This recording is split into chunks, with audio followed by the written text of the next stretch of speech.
Baik jemaah sekalian, kita awali dengan lafaz basmalah. Bismillahirrahmanirrahim. Assalamualaikum warahmatullahi wabarakatuh. Alhamdulillahilladzi khalaqal mauta wal hayata liyabluwakum ayyukum ahsanu amala. Asyhadu an la ilaha illallah wahdahu la syarika lahu wa asyhadu anna Muhammadan abduhu wa rasuluhu la nabiyya ba'dah. Allahumma shalli wa sallim wa barik ala Muhammad wa ala alihi wa ashabihi wa man tabi'ahum bi ihsan ila yaumil qiyamah. Ba'd. Qala ta'ala ya ayyuhalladzina amanu taqullaha haqqa tuqatih wa la tamutunna illa wa antum muslimun. Jamaah subuh keluarga besar Masjid Al-Falas Yasmin Sektor Am yang dirahmati Allah. Alhamdulillah kita hari ini bersyukur pada Allah, tepatnya memasuki awal bulan Rajab 1442 Hijriah. Sembari kita bermohon, Allahumma balighna Ramadan, ya Allah, hantarkan kami pada bulan Ramadan. Mudah-mudahan jemaah yang ada di sini, terutama para sesepuh, anda sesepuh itu yang nyandar di dinding, mudah-mudahan insyaallah diberikan umur, diberikan kesehatan bersama keluarga dan juga sanak famili, orang tua yang ada di kampung. Mudah-mudahan insyaallah tahun ini dapat menyempurnakan Ramadan kembali. Amin. Dan kalau tahun-tahun sebelumnya sebagian besar tidak bisa merasakan Ramadan di masjid, mudah-mudahan tahun ini jauh lebih kondusif dan kita bisa menikmati Ramadan di masjid yang sangat adem ini. Ya, walaupun tidak pakai AC, kita sebagian begini tangannya ya. Di suasana masih hujan. Dan Masya Allah, sudah sebabnya kenapa di masjid ini kalau subuh selalu tersedia teh hangat, ya, Masya Allah. Walaupun cuma Sabtu dan Ahad, ya, Masya Allah. Kalau di kami itu selalu disiapkan habis subuh, habis maghrib, ada termos gede, termos tahan panas 2 hari pun masih panas. Itu ada teh yang ditaruh di dekat pintu, ya, Masya Allah, hangat. Jauh sono. Jadi orang juga agak gimana, ya. Kalau di kita pas masuk sudah ada teh gitu. Itulah sebabnya teman-teman yang berjaket hijau betah di masjid. Ya mas sekalian, pagi hari ini kita akan membahas tema judulnya musibah antara amanah dan beban keluarga. Jadi di tengah banyaknya musibah, kita tidak boleh terlalu bersedih dengan musibah yang berkepanjangan. Karena musibah itu apa yang akan pernah terjadi pada kita di dunia ini. Allah tidak akan pernah menanyakan musibah apa yang pernah menimpamu. Tetapi amanah yang di pundak kita itulah yang akan ditanyakan Allah Subhanahu wa taala. Kullukum ra'in wa kullukum mas'ulan an ra'iyati. Karena setiap kita hakikatnya adalah pemimpin dan kita akan ditanyai tentang kepemimpinan di pundak kita. Jadi bukan apa musibah yang pernah menimpa, kau pernah kehilangan apa, kau pernah ditinggal mati oleh siapa, bukan. Tetapi amanah apa yang dipikulkan kepada kita. Nah inilah bapak-bapak sekalian yang perlu kita pikirkan. Karena kata ulama, amanah itu jauh lebih berat daripada musibah. Karena musibah itu bapak minta nggak minta pasti. Musibah itu keniscayaan. Tapi amanah itu berat. Amanah itu berat. Saking beratnya satu amanah, langit, bumi ini tempat semua memikul. Gunung tak sanggup memikul amanah. Quran surah 33 Al-Ahzab ayat 72. Inna aradna al-amana 'ala as-samawati wal ard wal jibal fa abaina ay yahmilnaha.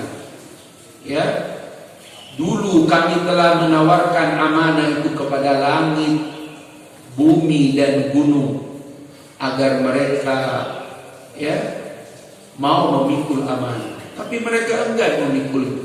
Kata ulama tafsir, bukan menolak perintah Allah, karena ini bukan perintah. Aradna, tawaran.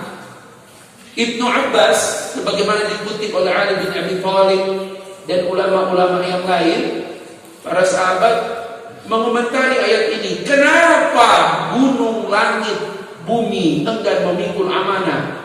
Memang amanah itu seberat apa? Ternyata bukan soal beban beratnya, tapi amanah itu harus dipertanggungjawabkan. Itu. Apalagi kita sebagai suami punya amanah istri dan anak. Ibu-ibu mah gampang masuk surganya, Bu. Cukup sholat 5 waktu, puasa Ramadan, bayar zakat. Walaupun anak yang bayar sah, walaupun menantu yang bayar sah, walaupun adik yang bayar sah. Kemudian menjaga kehormatan ibu, menjaga kehormatan suami, mati diridhoi oleh suami, maka insya Allah silakan memilih pintu surga mana yang ibu inginkan. Jadi ibu-ibu itu sebenarnya jauh lebih mudah masuk surga. Walaupun pada saat Mi'raj Nabi terperanjat, ra'aitu aktsar sukan min ahli nar al-mar'ah. Aku terperanjat karena kebanyakan isi neraka itu wanita. Tidak ada ibu-ibu, wanita. Karena malaikat repot kalau ibu-ibu masuk neraka. Cuma wanita yang ada di neraka. Ibu-ibu enggak. Apalagi nini-nini. Nini-nini itu tak masuk neraka, tak masuk pula surga. Ya, karena enggak ada umur nini-nini di neraka dan di surga. Ya, semua wanita yang masuk surga usianya 21 tahun paling tua dan 17 tahun. Masya Allah. Begitu pula yang masuk neraka 17 sampai 21 tahun. Kalau nikmat, nikmat. Tapi kalau siksa, siksa. Sebab kalau nini-nini di neraka repot. Baru ngantri, udah pingsan. Berepot bangunin lagi, Masya Allah. Tapi kalau 21 tahun itu mereka itu Masya Allah. Itulah sebabnya bapak-bapak amanah yang paling berat. Nah, bapak-bapak sekalian, sebagian orang mengatakan kenapa amanah itu jadi berat? Karena pada diri manusia itu ada 2 sifat. Nih, kenapa amanah jadi berat? Quran surah 33 ayat 72.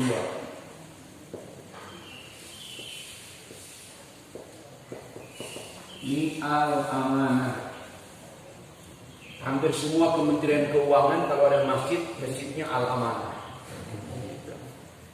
Bapak-bapak sekalian yang dirahmati Allah, kalau kita lihat di ayat ini, kenapa manusia berat memikul amanah? Karena ada 2 sifat manusia yang paling berbahaya menyebabkan manusia itu tidak amanah. Yang pertama, az-zulm. Ini dia.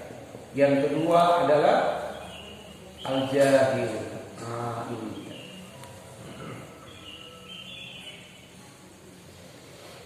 Yang pertama, zalim. Dan yang kedua adalah bodoh. Ini. Masalahnya ada orang zalim, ada orang jahil jadi pemimpin. Itulah tanda akhir zaman. Jika ada orang-orang yang bodoh diangkat jadi pemimpin, maka itulah tanda akhir zaman. Fantadirus sa'ah. Itu dia. Makanya zalim itu Pak, apa kata Nabi? Wa iyyaka waz-zulumat. Az-zulumat, zulumat yaumil qiyamah. Hati-hati dengan perbuatan zalim. Karena kezaliman itu adalah kegelapan di hari kiamat. Sampai Nabi mengambil satu perumpamaan, hatta kambing yang bertanduk akan dihisab, akan diminta ketika dia pernah mengandung kambing yang tidak bertanduk. Walaupun itu majas, menunjukkan tidak ada orang yang lewat dari sebuah perbuatan zolim. Ya. Bayangkan orang sakit di penjara, ya, tidak dibawa ke rumah sakit, masya Allah, mati. Berat, ada matinya. Mati, berat. Hati-hati bapak punya tetangga sakit, bapak diam-diam. Ya. Salah satu kewajiban seorang muslim pada muslim yang lain, ya, tidak cuma mendatangi kalau dia undang ketika ada walimah, tapi kalau sakit kita perlu untuk bertemu. Ya. Kayaknya corona itu membuka kembali kepedulian kita. Ya. Nanti orang yang terpapar corona itu baru di rumahnya berdatangan gantungan di pintu pagarnya. Tapi kalau yang lain nggak pernah. Memang corona ini dahsyat. Siapa yang bisa menutup dunia gemerlap malam? Nggak ada, Pak. Cuma corona yang bisa menutupnya. Ya, Bali dengan semarak para wisata, siapa yang bisa menutupnya? Cuma corona. Itu, Pak. Kehidupan diskotik, naik klub, di mana itu, Pak? Nggak ada yang bisa menutup. Tapi ketika corona, Pak, tutup semua. Masya Allah. Bapak-bapak hati-hati. Untuk kita para suami, kalau nggak mau zalim ya Pak ya, maka kita harus adil. Ini dia. Harus adil. Kalau nggak adil Pak, bahaya. Makanya hati-hati. Kata Nabi, yang punya istri dua dan tidak berlaku adil, Allah akan bangkitkan di hari kiamat dalam keadaan miring sebelah. Jadi kalau bapak hari kiamat dia dari miring sebelah, nah ini dia. Ya, gitu. Di sini apa? Alim. Belajar.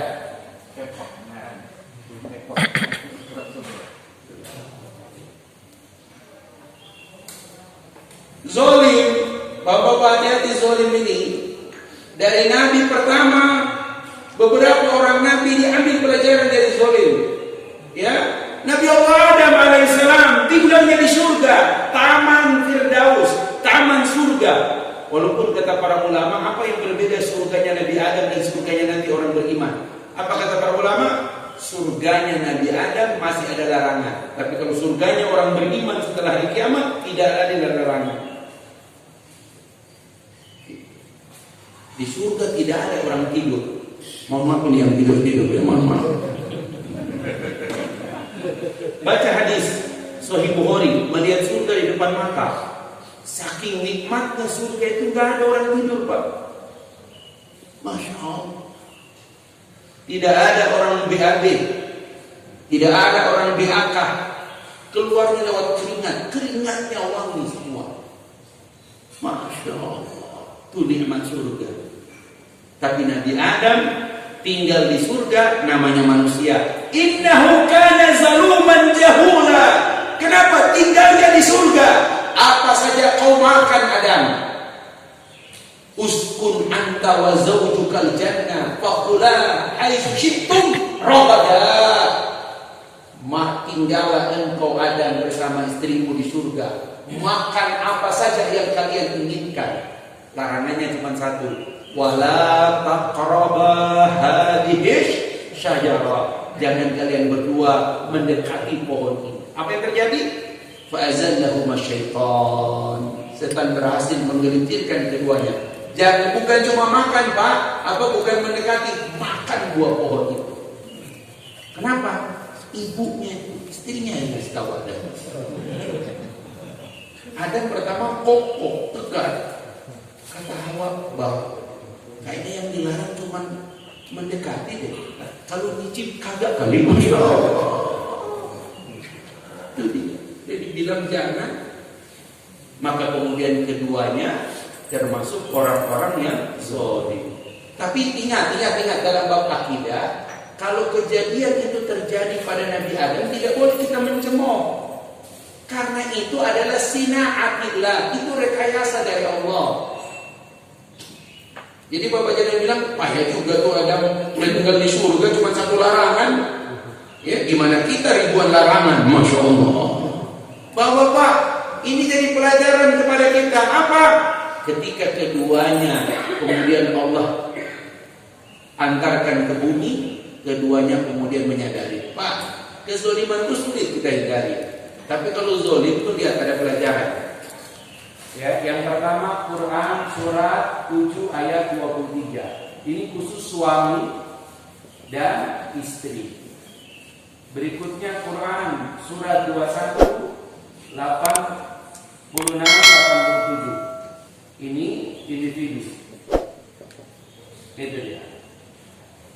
Apa itu? Nabi Adam dan Hawa ketika mereka berdua ngaku salah, maka keduanya berkata, Qala. Dua orang, Qala. Satu orang, Qala. Kalau banyak orang, Qalu. Tapi kalau itu ada isi kacang hijau, gula merah, ada durian dikit, ya ada santan, apa namanya? Masya Allah. Teh wae, ya Allah. Teh wae ganti kolak ya, Masya Allah. Ini hari kita satu Rajab. Nanti ngaji lagi jadwal saya, insya Allah 29 atau 30 Rajab. Karena 15 Maret itu baru masuk 1 Sya'ban. Dan insya Allah 13 April pas juga Pak. 13 April 1 Ramadan. Masya Allah. 13 Mei 1 Syawal. Dekat banget Pak ya. Dan biasanya kalau di komplek itu ada yang satu meninggal, itu namanya apa namanya? Warna kuning itu buta dia. Udah lewat Pinang Raya buta dia. Mudah-mudahan kita dapat ya. Di saya itu berturut-turut Pak, depan rumah saya satu, depan rumah saya satu, terus pinggir sana. Umurnya 70, 68, 70. Alhamdulillah aman gitu kalau gitu. Walaupun sih tidak harus tua mati. Tapi kalau yang sudah tua siap-siap lah. Ya Masya Allah. Udah lebih pasti. Mudah-mudahan Insya Allah jemaah kita sehat walafiat. Apa doa keduanya? Rabbana zalamna anfusana wa illam taghfir lana wa tarhamna lanakunanna minal. Pak, jangan tidur Pak, kecuali Bapak baca doa ini sebelum tidur. Karena satu hari kalau bukan bapak yang zalim, istri yang zalim. Mohon maaf Ibu. Bu, mana itu banyak zalim? Bapak apa ibu?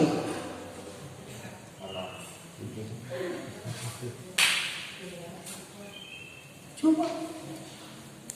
Di tengah pandemi, hampir semua orang dari anak-anaknya, dari mak bapaknya, dari stres Pak. Apalagi kalau yang anaknya di pesantren, pesantrennya dipindah di handphone. Saya itu harus membangunkan anak saya mulai dari jam 3:30. Kenapa? Tahajudnya harus di on call videonya. Apa tuh bilang di sekolah? Habis subuh murojaah sekolah. Ya, sampai jam 6.15 istirahat. Ya, jam 8 sudah mulai setoran. Masya Allah. Habis zuhur Pak dinas sampai asar. Habis asar tauji. Wah, muntah Tuhan. Tapi saya lihat dia enjoy aja.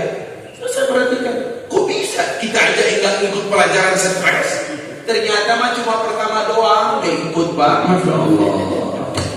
Setelah itu, Masya Allah. Coba. Akhirnya saya dengan istri berunding, ini kita begini juga, zolim juga. Mau protes ke sekolah, sekolah cuma bisa begitu Pak. Akhirnya apa yang kita lakukan? Nanti saya akan sharing Pak di kesempatan yang lain. Bagaimana menanamkan apa? Saya cari referensi, tanya sana sini, apa yang bisa membuat anak itu tidak akan lihat game kalau dia lagi belajar. Ternyata cuma satu rahasianya, dan ini butuh proses. Apa? Menanamkan rasa takut dia kepada Allah. Muraqabah. Menanamkan kesadaran kalau dia itu lagi belajar, itu Allah lagi memperhatikan dia. Berapa? Jadi kalau aja dia masuk ke dalam game, nah, takut pada Allah. Langsung duduk. Jadi ini gurunya ingat, lihat game apa? Aduh, nggak usah bawa periksa-periksa Pak, dia lebih cepat. Dia cuma pencet begini, hilang semua gamenya. Mendong. Ya, bapak-bapak sekalian, ini dia pertama sifat zolim kita itu harus dihilangkan. Kalau tidak, bebannya berat. Ya. Kemudian ini, kita nanti siapa ini? Yunus. Ini khusus para ustadz ini. Jangan suka ngambek jadi ustadz. Ya. Nabi Yunus itu Pak ngambek karena umatnya nggak bisa diatur Pak. Bilang jangan tidur, tidur waktu ngaji. Ngambek dia. Apa yang terjadi? Dia tinggalkan jamaahnya. Dia pindah. Apa yang terjadi Pak? Tenggelam dia dalam perut ikan itu. Lalu Allah Subhanahu wa taala mengingatkan dia. Tapi itu juga sina'ah, rekayasa Allah. Dalam perut ikan itu dia bertasbih, la ilaha illa anta, mengembalikan lagi, tidak ada Tuhan kecuali Engkau, subhanaka, Engkau tidak pernah keliru, Engkau tidak pernah salah, Maha suci Engkau, inni kuntu minaz zalimin. Apa kata Allah di ayat yang lain? Sekiranya dia tidak bertasbih kepada kami biarkan dia dalam perut ikan itu sampai hari berbangkit. Nah, kadang-kadang orang yang zalim ini kenapa bisa berbuat zalim? Antara kemampuan dan beban kehidupan itu kadang tidak seimbang. Makanya harus ada ilmu, harus jadi alim. May yuridillaha khairan yufaqihu fid-din. Siapa yang Allah kehendaki dia jadi orang baik, maka Allah berikan dia pemahaman dalam agama. Makanya bapak-bapak, taklim ini tidak sekedar duduk, usahakan paham betul. Walaupun memang berisiko, belajar di hari tua seperti melukis di atas air. Datang Ustaz Yasin, hilang Ustaz Sampo. Datang Ustaz Taufik, hilang Ustaz Yasin. Ilmunya tidak bertambah, tapi berganti. Gimana lagi? Tapi tidak apa-apa Ustaz, yang penting taklim. Nah, apa kata Ibnu Mas'ud? Siapa orang yang alim? Apakah doktor, profesor, hafal textbook? Bukan itu. Kata Abdullah Ibnu Mas'ud, al-alim man yakhsyallah. Al-alim, orang yang alim itu kata Ibnu Mas'ud, siapa yang takut pada Allah. Nah, ini dia Pak. Kita lagi berusaha dengan istri ini menanamkan ini. Bapak belajar apapun, duduk taklim dengan siapapun, kalau dari taklim ini tidak menambah rasa takut kepada Allah, berarti Bapak cuma Islamologi. Hafal-hafal Quran tapi nggak takut buat dosa. Quranologi. Belajar hadis tapi tidak tambah rasa takut kepada Allah. Baca hadis.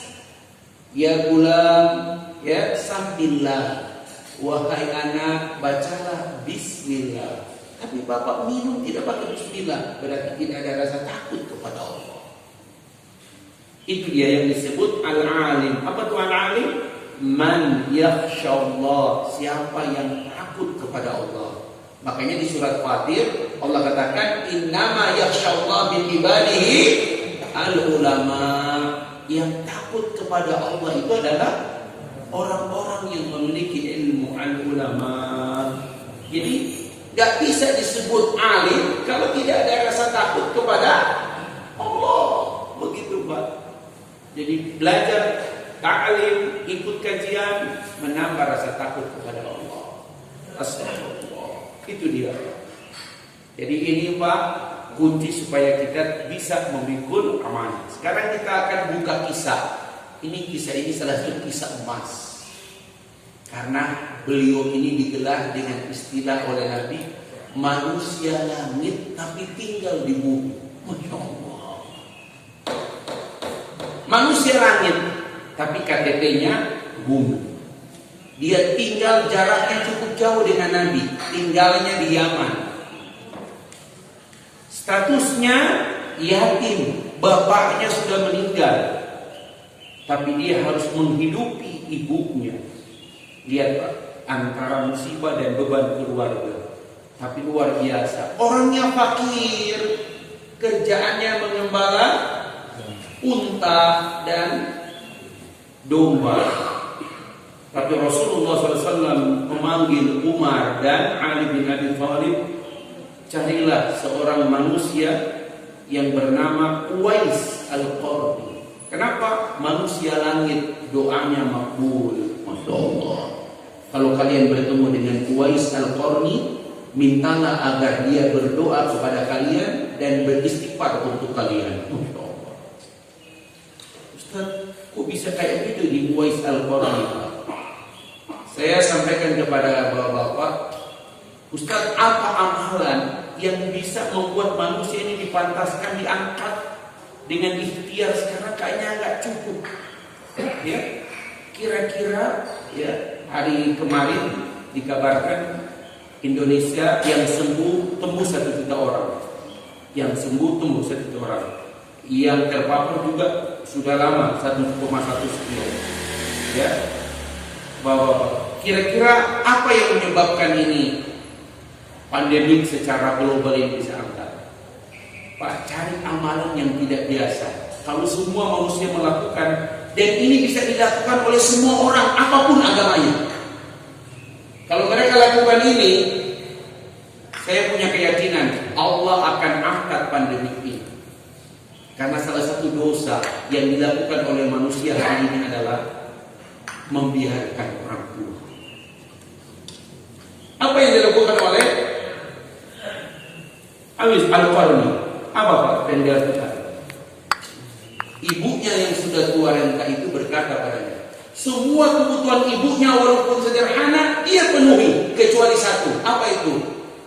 Ya Uwais, umurku rasanya tidak lama lagi. Kau upayakan tahun depan aku harus berangkat haji. Masya Allah. Persoalannya memang tidak perlu daftar ONH kalau daerah Yaman. Zaman Rasul belum ada Kementerian Agama. Yang penting ada kendaraan. Bagi dia untuk mengumpulkan uang supaya dapat unta kemudian berangkat dengan maknya tidak mudah. Apa yang dilakukan Pak? Dia beli seekor lembu. Apa itu lembu Pak? Sapi. Dan anehnya dia bikin kandang di atas gunung. Tiap hari dia harus naik dan turun, beri makan dan beri minum lembu itu. Bahkan sampai lembu itu sudah sampai 100 kilo, itu Pak, tiap hari dia pikul itu lembu itu. Karena makanan dia tidak bawa ke atas, lembunya yang dia bawa turun Pak. Kemudian itu 8 bulan dia lakukan itu, ototnya berubah. Semua orang bilang Uwais gila. Kenapa? Ngapain melihara lembu di atas gunung? Ternyata niatnya luar biasa. 8 bulan dia latihan supaya apa? Supaya dia bisa menggendong ibunya menuju Makkah. Ya Allah. Apa kata para ulama? Ketika dia menggendong ibunya itu Pak, bukan cuma keringat yang jatuh, darah yang bertujuan. Ketika sampai di Ka'bah, ibunya menangis sambil berdoa. Apa kata Uwais? Ya Allah, ampunilah dosa-dosa ibuku. Kata ibunya, kau tak meminta ampun dosamu. Bu, yang penting ibu masuk surga, ridho ibu sudah cukup membuat aku masuk surga. Masya Allah. Allah menggendong ibunya, Sa'i menggendong ibunya, Wukuf di Arafah menggendong ibunya. Di muka bumi cuma ada Uwais Al-Qarni yang melakukan. Sampai kemudian dia pulang, Pak, ibunya kemudian meninggal sekitar beberapa tahun. Apa yang terjadi? Baru kemudian dia bisa meninggalkan Yaman, pergi lagi ke Makkah Kabilah. Ketemulah dengan Umar dan Am. Apa kata Umar? Siapa namamu? Abdullah. Umar ketawa. Saya juga Abdullah. Masya Allah. Ya, kata Umar, aku Umar ibn Khattab, ini Ali bin Abi Thalib. Kaget Uwais. Kenapa ketemu dengan Amirul Mukminin? Siapa namamu sebenarnya? Uwais Al-Qarni. Langsung dilihat. Kenapa? Dia punya penyakit, Pak. Di tubuhnya banyak sekali bulatan-bulatan putih. Tapi ketika dia menggendong ibunya itu, Pak, Masya Allah, itu namanya tidak sekedar doa, ada ikhtiar. Itu penyakitnya hilang. Tapi kecuali yang tersisa di pundaknya, punduk. Dan itu yang menjadi tanda yang kata Rasul. Apa kata Umar? Aku telah mendengar kata Rasulullah, carilah penduduk langit yang tinggal di bumi. Doamu makbul, istighfarmu makbul, maka doa lalu. Maka kemudian Uwais Al-Qarni berdoa dan minta ampun pada Allah Subhanahu wa taala. Tapi Pak, setelah itu coba lihat, Pak. Kata Uwais, ya Umar, ya Ali, maukah kau berjanji padaku? Mau. Cukuplah saat ini. Setelah ini jangan kalian ceritakan kepada siapapun. Masya Allah. Beda dengan kita, Pak. Kalau ketemu dengan Umar, selfie langsung status. Tahajud tengah malam, Pak, status. Ya, tenangnya memenuhi ya panggilan Allah di penghujung malam. Buat apa? Uwais Al-Qarni tidak seperti itu. Dia tidak ingin orang tahu tentang dia, Pak. Dan Umar bin Khattab memenuhinya. Sebelum pulang, Umar menyiapkan bekal. Ya, kata Uwais, cukuplah, karena aku tidak butuh ini. Masya Allah. Apa yang terjadi, Pak? Puncaknya